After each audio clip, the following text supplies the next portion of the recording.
अरे लागे है करजवामा बान बलमुआ तुहरे कारण रे। अरे लागे है करजवामा बान बलमुआ तुहरे कारण रे।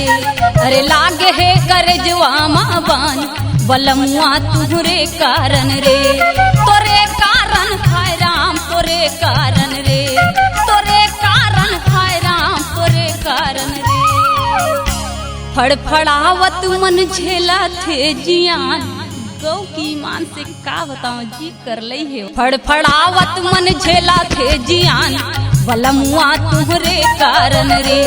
अरे लागे है करजवामा बान बलमुआ तुहरे कारण रे।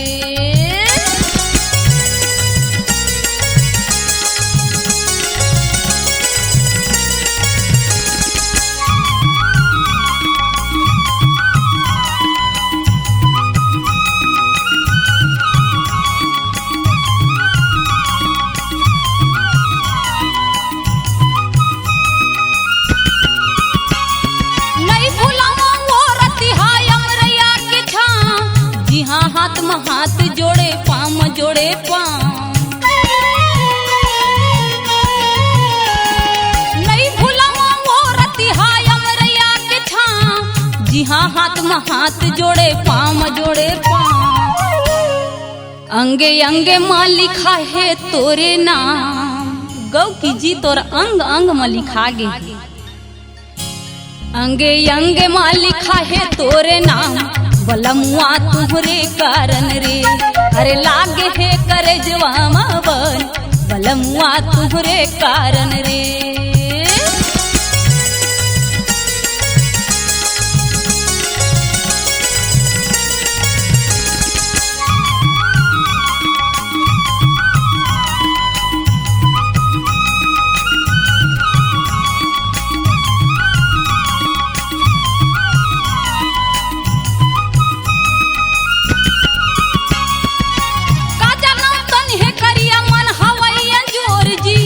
ठेंगा देखाए बर मोहे मन लमोर जी।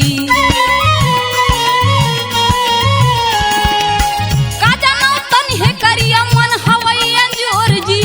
ठेंगा देखाए बर मोहे मन लमोर जी।